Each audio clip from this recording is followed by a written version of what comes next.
All right. Welcome, everyone, to Leadership from the Heart series. My name is Renee Funk, together with our co-host, Elizabeth Riley, our dear friend, Elizabeth Riley. How grateful, Elizabeth, are you for today? I have been looking forward to this day for so long. Oh, the one and only Tom Hopkins, which, I mean, we've been so blessed to be able to get to visit with you in our past events and conferences and have one-on-one time with you. But we are so excited to have you here with us on Leadership from the Heart. So thank you. Well, I'm thrilled. We're having a great day, and so I'm ready to go when you are. And for maybe the small number of people who may not have had a chance to learn about the amazing Tom Hopkins, let's just share. Tom Hopkins is America's #1 sales trainer and the #1 builder of sales champions. You may not know, but Tom has authored 18 books, including one of his best-selling books, How to Master the Art of Selling, which has sold over 1.7 million copies worldwide. We, Elizabeth and I, and our broker at GXP Realty, are so grateful to have had opportunity to spend time with Tom over the last 18 months. And we're super happy to have you here today, Tom. So let's dive in. The first thing that I would love for you to share about is you've referenced even more recently about the great pause created during the time of COVID and the pandemic and crisis that we're going through. During these times, what do you feel is most important for real estate agents to be focusing on as they reflect on their business? Well, I think the main thing is that we are always going to have negative things happen. That's just called the world. And to excite people to say yes to the ownership of a home or giving you a nice exclusive right to sell listing, you, of course, have to come across as positive and excited about the future. I've believe over the years that people will say yes based more on your excitement and enthusiasm than your technical skills. Right. So it's important that during these times, we look at them as an opportunity to increase our knowledge level, to do what we're doing here, increase our ability to communicate more effectively, and we are going to have the pauses. But the key is to not stop your activities. Because over the years, I found that when challenges like this happen, 90% of the real estate industry would kind of sit back and say, well, we'll wait till things get better. When a pro says, hey, I'm going to keep up my calls, my activity, and all the things that we've shared with our training with eXp Realty. So I think it's just important that people realize that when things slow down for other people, champions speed up their activity, and thus they work through any times where there is concern as we have right now. And so that's kind of my main thoughts. And I remember times when I would watch the real estate industry, everybody kind of slowed down because things were slow. Interest rates at one point were at 18%. And of course, the real estate salespeople said, well, no one's going to buy. Well, if you say it, you're right. So, of course, I just would increase my activity, my follow-up to all the things that I teach, and I'd work through those times. So I really believe that this is one of the most critical things that people can do today is to, yes, be informed, but not influenced by what's happening. Because you can't change what's happening. All you can do, of course, is say, hey, while everybody else is worried and nervous and slowing down, I'm going to increase my activities because my quality activity will increase my productivity. And so that we work through these times. And that'd be my main message for right now. Put your head in a positive shell where you can't hear or see the negativity. And of course, in the media and so forth, there is a lot of stuff that can kind of get us all down. But a champion says, hey, I'm going to stay up and I'm going to be excited and I'll talk to more people and I'll work myself through any challenges that are there. Because we're always going to have challenges, but a champion looks to the challenge as an opportunity to grow, to prosper, to change, to develop their sense of humor, to do all the things that get you to be a champion.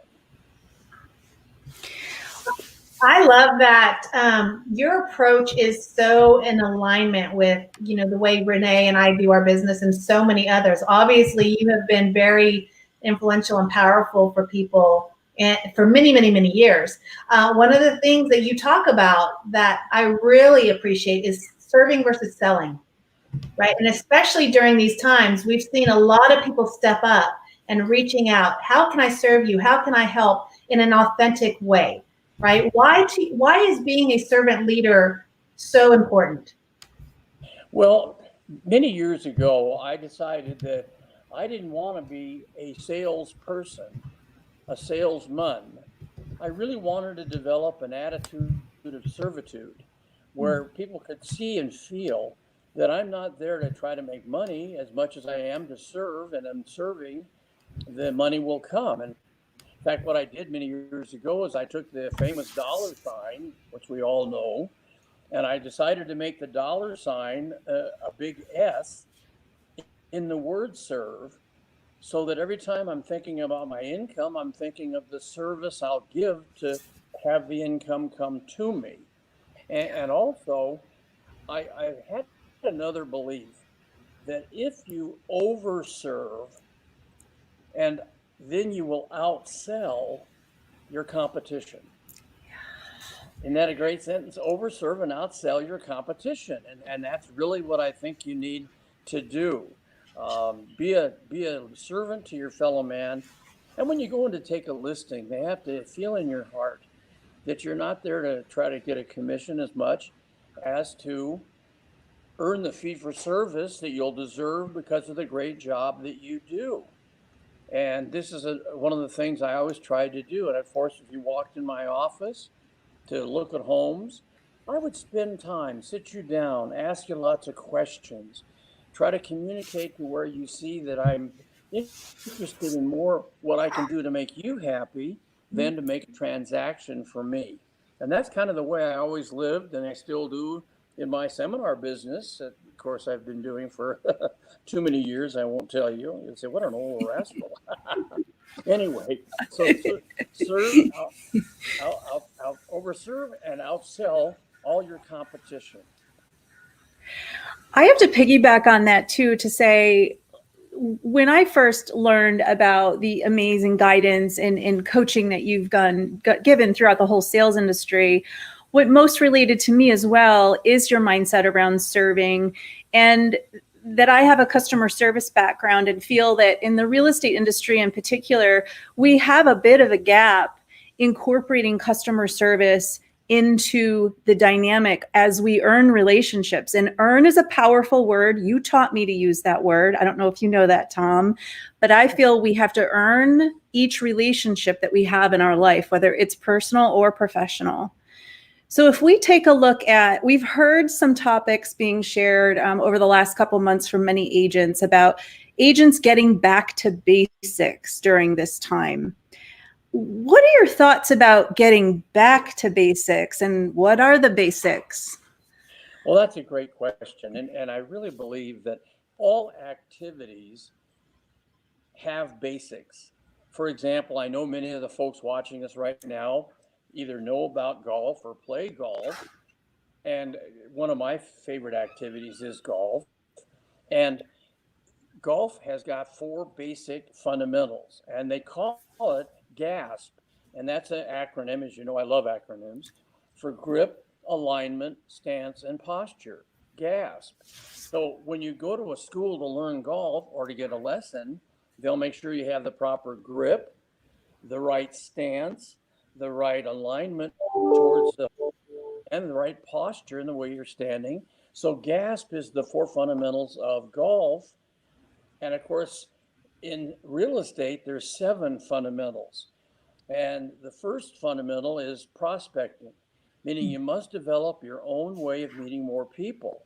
And as I read about you, Renee, and Elizabeth, your tremendous success and how you are absolutely on top of the game, I thought, gosh, I know they are mastering and working, we all have to, on the fundamentals. So prospecting is number 1.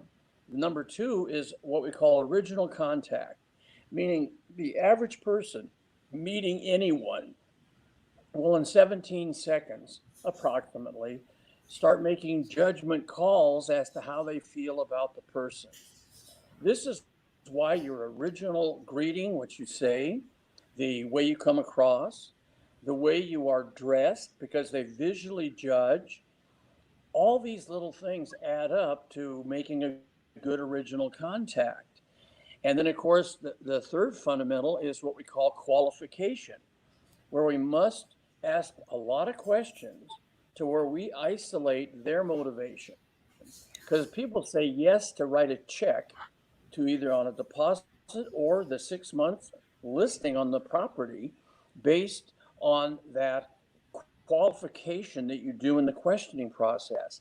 And then, of course, number four is your presentation, which is the taking of the listing, what you say at the table, how you handle areas of concern. And then, of course, when you get people in your car to demonstrate property, you have to say the right words, say the right things to build this momentum of positivity to where they feel good about that. And I believe in a way that a presentation is a real art form. It's kind of like Picasso in a beautiful painting, which is a wonderful art form that we stand back and we look at that Picasso or Moreau or Chagall or Salvador Dali, and we look at this art and our heart is moved because of the emotion that it creates. And that's what a good presentation is. It is a work of art, what you say and what you do. And then, of course, number five, people can't say yes normally until they first say some type of no. So we must learn the art of handling objections, which is the next step. So when you handle objections properly, you'll then lead to the most important thing that we teach, which is closing the sale, which is number six, which is when you move from demonstration presentation, giving your listing presentation to where you go into the close properly to move them to from the possible no they might have thought of in the beginning to the yes where they put the paperwork. And then, of course, step seven is something that most salespeople don't realize the importance of having the 6 steps to getting referrals, to where you get a person who's happily involved in a home or who's giving you a 6-month listing. And then, of course, you bring back the transaction and close that listing where you get 3 more qualified listing leads. Yeah. So getting the referrals is critical. So my goal in teaching is to take those 7 or 6 fundamentals or 7 fundamentals and teach people step by step. Here's how you do this. Here's what you say. And my 4th year, I think I taught you guys this. My 4th year, I happened to hit the ball where I had 365 homes that I sold that year, which no one had ever done, a sale a day average. Now, of course, I didn't have one every day. I might do 5 on a Saturday and Sunday, and then 2 during the week. But my broker called me in, and he said, Hopkins, I don't know if you know this, and it was about November 15th.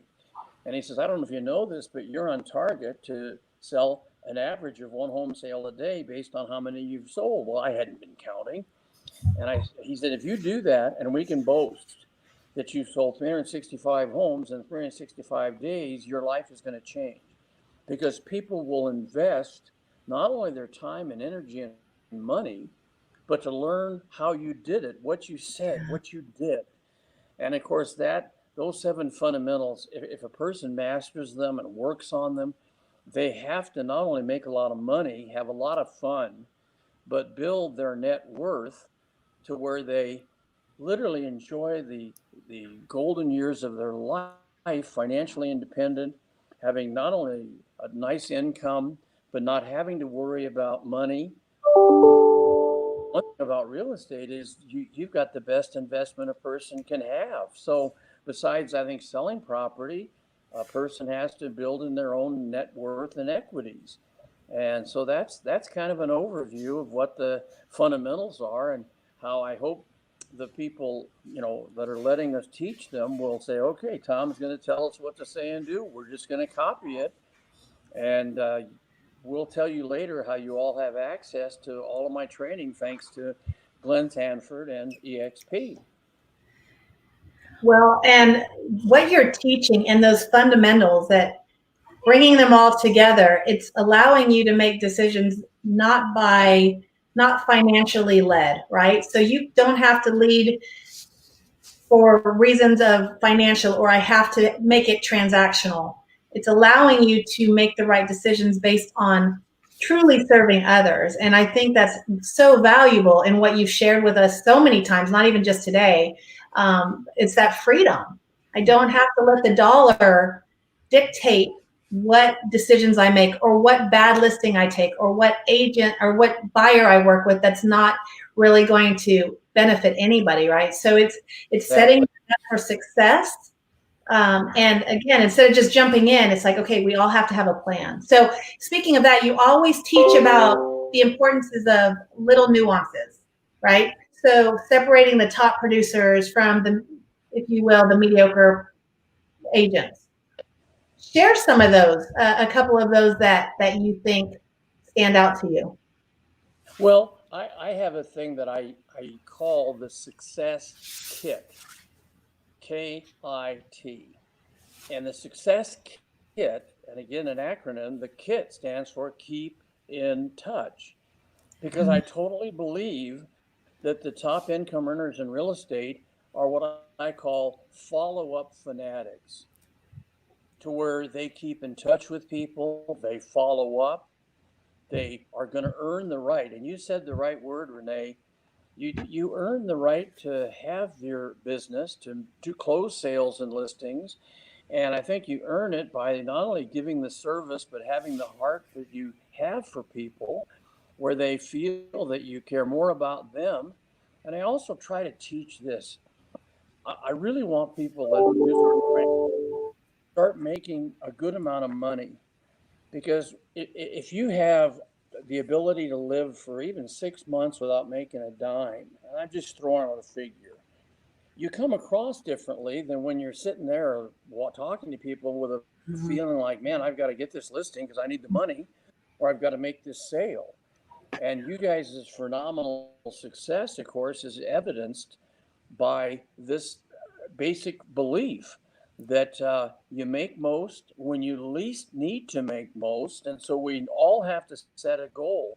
And that's one of the things in my goal setting program, where our short-term and long-term financial goals have to be committed to, put in writing, put down on what I call life's blueprint, so that you really know what every day you're working for. And so again, people, when I had my 18 salespeople in my office when I was a manager, I used to tell brand new people, you tighten up your belt. You and your wife or husband say, okay, the dinners are out, the money is not going anywhere, but to where I can say I can live this long without needing to have a dime, because you come across differently when you financially are independent, or at least don't need to pay the rent this next month with what the commission would be. So that's kind of one of my real firm beliefs. Okay. Also, That's a desperation is never a good way to run your business. Yeah. Anyway, one of the other things is try to be different from the average people in sales. And I'll give you a vivid example today. And again, this is a personal belief, but I tried to find things that average people did that I could do differently to be different than the average. And one thing I learned over the years, and again, I'm not being negative here, but many people in the whole field of sales, not just real estate, but they don't have a fanatic feeling about punctuality.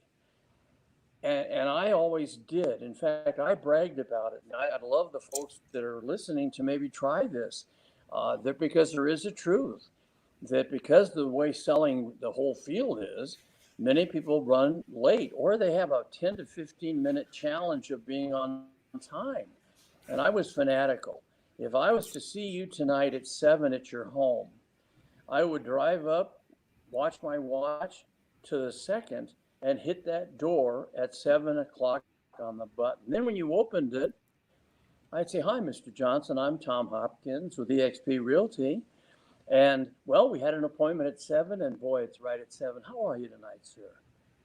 Now, Oh, you would say it. You would articulate it. Yes, I brag about it.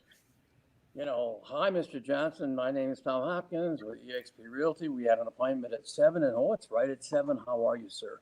Now, the other two realtors that may be coming from other companies, they'll usually be late. So right in the beginning, as they decide who to choose, if I don't get the listing, I have one of those little ups because I did something that no one else did. So I'm going to just make that a suggestion. And again, I had salespeople in my office that would have this tendency to be late, and I'd have sellers call me because it was supposed to be there. And so I'd chew them good. I'd say, "Hey, guys and gals, people expect to," so there are fanatical people about their time to where they're really mad. You're 10 minutes late, and they're sitting there going, "Well, I don't know if I want to give you a listing if you can't even be on time for our visit." Yeah. So that's one of the things that I would suggest. Not only the success kit, keep in touch, follow up till they list or buy or die. And that's kind of always been my belief. But anyway, so that's kind of the my two ideas: success kit and be a punctual and brag about it. I have to say the punctual is pretty brilliant. So I am just like that. I cannot stand being late, but I always say it's because my dad would tell me, my dad was military. My dad would say, "If you're on time, you're 5 minutes late." And so I cannot stand being late. If other people are late, then that's on them. But I love what you're saying about bragging about that. I've never thought about that, but it does set you apart because time is valuable to people and precious. And you're not, most of the time, if they're not bringing it to their awareness, I mean, I just think that's brilliant. I'm absolutely going to implement that immediately because I'm the one always on time. Apart from some of the others, and I love that. Well, and the great people I've ever met or had spent time with many years ago, Vince Lombardi, of course, the great old 4 national championship winners of the Green Bay Packers. He would say, if you're not 15 minutes early and hit the opinion, you were running late. Yeah. And so all these little things I picked up. And then, of course, what I felt with some people, not everyone, but just kind of being sensitive to the time. You said 7 and then bragging about it by looking at your own watch. It kind of sets the whole stage in the beginning. I do what I say, and I'll be sure to not do anything other than what I say I'm going to do. So I think that might be an idea, and I'm so thrilled, Elizabeth, to hear that you're going to start doing it. You'll have fun with it. First few times you do it, you'll kind of chuckle to yourself because you'll see the feeling of the person. Like, that's very nice. We had 2 other realtors that were a half hour late. Nice to have you here on time. Because there are people like you, Elizabeth, that are kind of fanatic, and like me, kind of fanatical on the importance of minutes and time. Sure. We can attest to being in many meetings and opportunities to have you speak with us in our brokerage and at events, and you are always on time. You're actually early, as well as even today. So we appreciate that. I am also punctual. However, you just taught me something new again, as you always do, that I had never thought to actually state it. It's brilliant. And I too will implement that immediately, as well as our team. So another good nugget. Whenever you speak, there's always a ton of nuggets that you share. I hope you know that. Well, I love to share the nuggets. I want you all to have a lot of gold. And we appreciate that. Let's talk about, and I know there's more than 3, but let's talk about the top 3 fear-producing rejection words that we as sales professionals can encounter at times. Okay, well, there are, as you said, more words. There's 17 in our training that we try to get salespeople to eliminate because they are what we call fear producing. And if there is one reason underlying emotionally that people have a tendency to either stall the decision, put you off, procrastinate, or literally say no, it's because you've said words that threaten them. And I call these 17 words sales jargon. And if you met me at a party and we're talking, and you walked up to me and you said, "What do you do?" And I said, "Well, I'm a carpenter and I build houses and I use a hammer and nails, and that's what I do." Well, you wouldn't be threatened by a carpenter. But if you came up to me and said, "What do you do?" And I said, "I sell real estate. I'm so glad you came to say hi." Right away, they heard the word sell, which is a word you don't want to use. And they put up defenses because they know that you, in essence, are going to try to sell them. So there are, of the 17, the three that I would hope people would never use. The first is commission, because that is one thing they don't want to pay. And of course, many of them will even ask you that. They'll say, "Well, what do you guys get? Or how do you get paid?" Well, I would never say we, of course, get a commission. We don't ever say commission. It's the fee for service. Fortunately, our company has built a fee for service into all of our transactions. I can assure you, though, Mr. Johnson, that the service you receive from myself and eXp Realty will far outweigh the fee. And that's what you really want, isn't it? Yeah. That's perfect advice. Now, the second word that you don't want to say is contract. Don't call your paperwork, the listing form, or the deposit receipt on the contract of the home. Don't call it a contract, because, if you say to a person, "Why don't we just kind of go over the contract and see how it looks?" Right away, the fear comes up where they start saying, "We're not putting our name on anything. We're not signing anything. Contract means sign. I don't want that." So we always call it the paperwork or the agreement. Why don't we just draft up our feelings? I like drafting up our feelings on the paperwork and see how it looks. And so I used to say, "Why don't we draft up our feelings on the agreement?" See, people love agreements. We are agreeing on something. Whereas if I say, "Why don't we see how the contract looks?" right away they go, "Uh-oh, now he's going to want me to give me money and sign it." So just drop contract, paperwork, agreement. And of course, the third words, there's two of them. Don't say the word sell or sold. We sell a lot of homes in this area. Well, of course, that went into the subconscious of the listener and said, "Oh, you sell. Okay, you're pushy then. You must be pushy people." Or, "We sold a lot of homes." Or, don't drive into a neighborhood and see a property with your sign on it and go, "Yes, we sold this home." So I never use sell or sold. I use get them happily involved. We've gotten lots of families happily involved in this neighborhood. And I'm so looking forward to getting you involved in a good moving opportunity when we take this wonderful home on the market. See, I didn't say take a listing. Put this home on the market, which again is not getting that thought of contract or listing into their subconscious. So seller sold is get them happily involved. We've gotten a lot of families involved in our marketing program, and I always called it not a listing, a marketing program. And that, of course, is letting them hear that term, which, of course, many people try to sell their homes themselves before they call a broker. They're trying to avoid the fee for service commission. And so they are nervous about the listing. So I try never to use those type of words that would bring up this four-letter word fear and have them then procrastinate. So those three, I hope everybody watching will just say, never say commission, contract, or sell or sold. And you'll see a lot better improvement in the number of people that say yes to your proposal. I like the word agreement because I'm always telling my client, this is a partnership, right? And so when you're utilizing the word agreement with that same kind of concept, it makes them feel like they're all on the same page.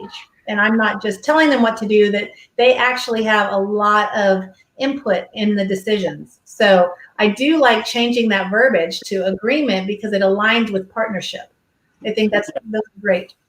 Yeah, that's so good. That feeling of partnership is kind of like it's a team effort that we're going to put forth to not only find you the right property, get the right financing for you and your family, make sure your monthly investment is something you can nicely handle. And this type of coming across is, I think, why you two were superstars and why I was fortunate to help a lot of people say yes to their opportunities as well. You just used a phrase that I've heard you use before and you've taught me to use, and that's monthly investment. And when possible, to reference investment, which is really what it is, right? I mean, we're helping homeowners make an investment into their future. So that is an interesting phraseology shift. Instead of saying mortgage payment, it's a monthly investment. Definitely. That's another one of the 17 words. Because if they hear you say monthly payment, they analyze their bill subconsciously. And right away, they're figuring, can I afford it? And of course, with the appreciation we've had and enjoyed in our country, many people are a little knocked out when they hear what the monthly investment will be. And so I tried to eliminate down payment. It's not a down payment, it's the initial investment. And that way, of course, it's not because they hear down payment and right away they go, oh, I got to write a check. But the initial investment doesn't hit them with that fear producement.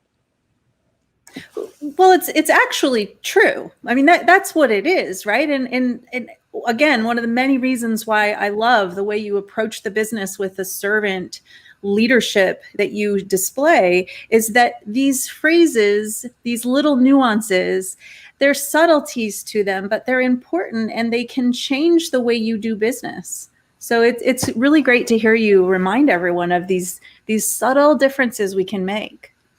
And that's true. I used to watch brand new people, and I sit behind them at a desk behind new people and hear them talk to the client. And afterwards, I'd bring them to my office and I would say, I've made some notes here, but I could feel the emotional fear build in the person at the table across from you, the consumer, because of a few of the words that you had said. So let's work on this. And of course, I used to have a contest where I, have the 17 words and I'd have them take notes and then have them stand up and say the words in the sentences and role play with each other. Because I really feel you have to practice all of this. And as I've mentioned to you folks, PDR, practice, drill, and rehearse, is going to make the difference between you making a lot of money and some money. I totally believe that. We are so incredibly blessed and fortunate. And I know I said that early on, but we truly are. I mean, you're really involved in our leadership. You're really involved in our company. You're really involved in giving back to all of us as agents. And it's very selfless. And I'm hearing you, and I've heard you many times with icon meetings or in your speeches from the stage or what have you. I've heard you say all these things, but to hear it over and over and over again is such an amazing reminder that this is how I elevate my business. This is how we elevate our service. And as a whole, this is how we elevate the industry. So It's so amazing to have your knowledge and your experience. And I mean, your whole career is inspiring, and records that have been broken. And I mean, you just continue to give. I mean, the reality is you don't have to continue to give. You're giving from your heart time after time after time. So, but with all of this, tell us, what are you most proud of? If you look at your whole career, all the things that you've done, all the stories that you've made an impact on, what are you most proud of? I would say what I'm most proud of is what happened to the people who I helped nicely say yes and invest in a property. Uh, I, I was in San Francisco doing a seminar a couple of years ago, and a man came up to the stage at the break, and I was autographing some books, and he came up to the stage and he said, "Tom, I know you don't recognize me," and I didn't. He said, "But I really didn't come to the seminar for the training. I came to thank you." I said, "Really?" He goes, "Yeah, because in the early 60s, believe it or not, we came into your real estate office totally intending to rent a home. And after you established some rapport, you basically asked my wife a question. And you put up your hands and said, 'Now, Mary, I just want to ask you a question. If I in this hand held a home that you could rent and pay for the landlord's mortgage, or I could hold up this hand and have a home in here where you every month would write a check where you're building your equity and you had home ownership, which would you really prefer most, to rent or to own?'" Well, of course, that's when she would come out. "Oh, Mr. Hopkins, we just don't know if we can buy a home. We don't have hardly any money." I said, "So your only hesitation is the financial part of it?" "Well," she would say, "yes." "Well, if I can, with creative financing, get you into a property that you can own for about the same financial investment you would make in renting, will you open your mind to that?" Great question. Would you open your mind to that? And of course, that's a minor agreement. Well, we could certainly look at it. Well, good, because I have a couple properties that, well, to me, are going to be a fine investment for the future. So I'm so thrilled. Let's kind of do a combo. I'll show you some of the rental properties, but I got a couple that I want to show that I think with creative financing, we might be able to get you into. Are you open to that? And of course, always nod. Are you open to that? Well, I guess we are. And so here we go. We're on our way. But I would say the thing I'm proudest of is the 1,553 people who invested in a home with me over the 8 years I was in the real estate business, and how I know many of them, because he told me, he said, "Tom, we paid," I think he said, 25,000, because that's what homes were in the 60s, 25 to 40, max 40, 50.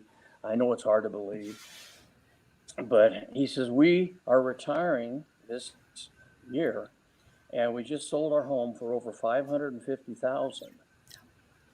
And we have the greatest part of our net worth for retirement because you wouldn't let us say no to owning that home.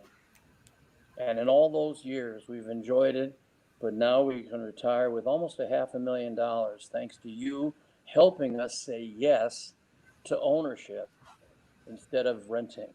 And I think those are the type of things that I'm most proud of.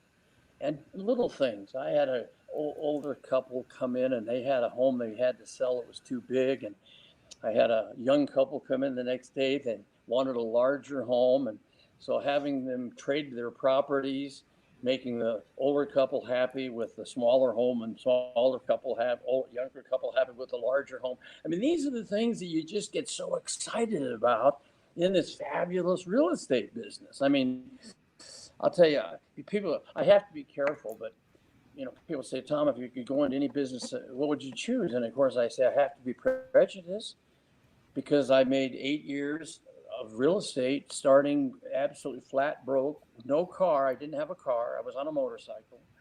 And to show homes, them following me on a motorcycle, renting a little cheap home myself because I had no money, and then to end up after 8 years with the financial independence, I got to tell you that real estate is, in my opinion, the most fabulous opportunity. And so get excited, because you're all very blessed to be in this wonderful business.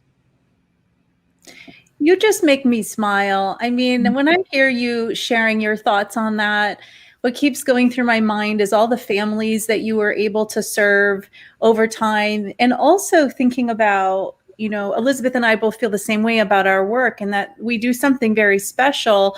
We are helping the nation. We're helping our community with home ownership where they build the memories with their families. So think about all of the families you served and all the beautiful memories that were in those homes over the years. It's special. And I love hearing you share your thoughts on that. Yeah, I'll tell you, I pinched myself. And I think that the real estate people that are watching us now, a lot of people say, Tom, if you were to give me one really important word of advice, what would it be? And I really hope the folks will take this to heart. Work harder on yourself than you do on your real estate job to become a person that people like, trust, and want to listen to. Because see, if you do those three things with people, where all of a sudden they were afraid of you, but hey, I like you. Or all of a sudden, I didn't trust many salespeople, but I trust you, Tom. And then, of course, many people come into your office, meet you, and they have to listen to you because you're the salesperson. Or you take a listing and they have to sit at that table and listen. But the key is to be not only become a master asker, which I've taught you guys to be great questioners and listeners, not tellers and talkers, but if you create this relationship where you work on your personality, your temperament, the way you come across with people, where they feel I love this program on the heart, because I really believe that this is what people need today. And I think that during these times, a couple things I want to say. Yes, it's important that we are informed, but not influenced by what happens in the world. And there's such negativity and such fear right now, and not only in all that's going on, but you've just got to kind of put that positive shell on you and say, I'm not going to listen to this stuff. The news and media is not going to get me. And of course, I also am just thrilled. I can't tell you how thrilled I am that Glenn Sanford and EXP have literally got the exclusive rights to all of my real estate training. And the reason I'm thrilled about that is I think that not only is EXP exploding and just growing like crazy, but I also feel that by having my training as part of your company, which they have, the only company that can use my real estate training is EXP. And I'm pumped about that. And I'm thrilled that Glenn and his company kind of said, we're going to get Tom into our university and library. And so I hope the folks that are enjoying what we do will just maybe say, I'm going to get Tom's real estate CDs and put them in my car and listen and listen and listen until his words and his phraseology all become a natural part of me. And I'd love that to be happening. It is happening. Talk about all the time people we look up to and we admire. And, Glenn Sanford's one of those people for us. We've always looked up to Glenn and we listen to him, and to find out that you were one of his idols for so very long and so many years. And then we're fortunate to have you into the EXP family. I mean, it's that gift that keeps on giving, right? And you talk about, and your words are so powerful because, one thing that always sticks in my mind is everybody wants to buy, but nobody wants to be sold, right? Mm-hmm. And I am very much like that. I don't want to be sold. If you're going to try and sell me, you've lost me. And so I've really focused on my business to, serve from the heart and be there for people, but to be surrounded by like-minded individuals, to be surrounded by your teachings and your trainings, it just makes me a better agent, better person, better friend, whatever. It doesn't have to necessarily be your words going into just my business, right? It's going into my life, and it's powerful. So when Glenn told us, and started doing his interviews with you, we were all super excited because we're like, oh, wow, this is Glenn's idol. And so now we get to benefit from that as well. Well, and I just read all about you two this morning because they sent me all your backgrounds and your biography. And of course, you're superstars. And here you are looking to learn. And I've really learned over the years, don't miss this, great income earners are great learners. You got that? Yeah. Great Well income received. are great learners. So I try to get people to stay in school, keep reviewing material, invest in training, and please turn your cars into classrooms. Almost every car today has a CD player. And you're going to drive in your real estate career approximately 5,000 hours behind the wheel of your lifetime. Now, that can be either music, negative news, Mhm. or it can be motivation, training, ideas, concepts. And boy, there's so many things in libraries of training and motivation. And I think superstars are constantly looking for creative ideas, better ways to say things, better ways to keep an attitude. Because attitude, as I've said before to all of you, attitude is everything. How high do you want to fly? As far as your altitude will be based on your attitude, because I Yeah. believe it is everything. So I saw Jen Durbin just put on there, great, great, great earners or great learners. Thank you. It's so important. It's so important, Tom. And here's the thing is you still are such a great inspiration. When I say that every time you speak, we learn something, it's powerful. The fact that you decided to share time with Elizabeth and I today we're just honored to share time and share all of your golden nuggets, as I like to say. I'm taking notes every time, and I'll share with you every time you and Glenn have a video that you'll do in the Selling Like a Champion group that we have. We replay it to our team. Mhm. And we take notes. Good. And then we go into implementation because you have to repeat it over and over again so that it becomes habit. But I want you to know that we're all listening and we all hear you and we're getting into action. So thank you. My pleasure. I've so enjoyed this time. We have one hot seat question for you, and that's it. One All right. more. Ready? It's a tough one. Okay. What does leadership from the heart mean to you? First of all, right now in the world, you'll see people on TV, you'll see people in the media who will hold up their hands like a little heart, and they make a heart of their hands.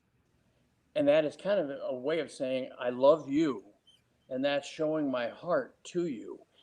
And I have always believed that if you love people and use money instead of using people and loving money, you will not only make money, but you'll have a wonderful, grateful life. And I feel the gratitude of success is a wonderful feeling. And of course, I only took 3 days off my first 3 years in real estate, 3 Christmas days in 3 years. And I was always tried to be normally the first one in and the last one to get home. Would I do it again? I don't know, but I paid the price. And the fourth year when I closed 365 homes, I was all based on the momentum that I had built by talking to more people, more prospecting, follow up, follow up, follow up, all the things that we've talked about. And of course, I continue to share, which I'm thrilled to share. But just have the heart of a champion and the love for your fellow man. And if you have that and it's sincere, it's not a phony thing to make money, people will feel that. Uh, I am just not winding down, but slowing down my seminar career because after 40 years of being on a plane every single week somewhere in the world, it's kind of time for me to have a little more time. And I'm enjoying it. I'm getting my golf back a little bit. Anyway, but I think just have this feeling of caring for people, and if you love them and they feel it, and you're doing the right thing for the right reasons, believe me, people will not want to follow you, but they'll do business with you not only once.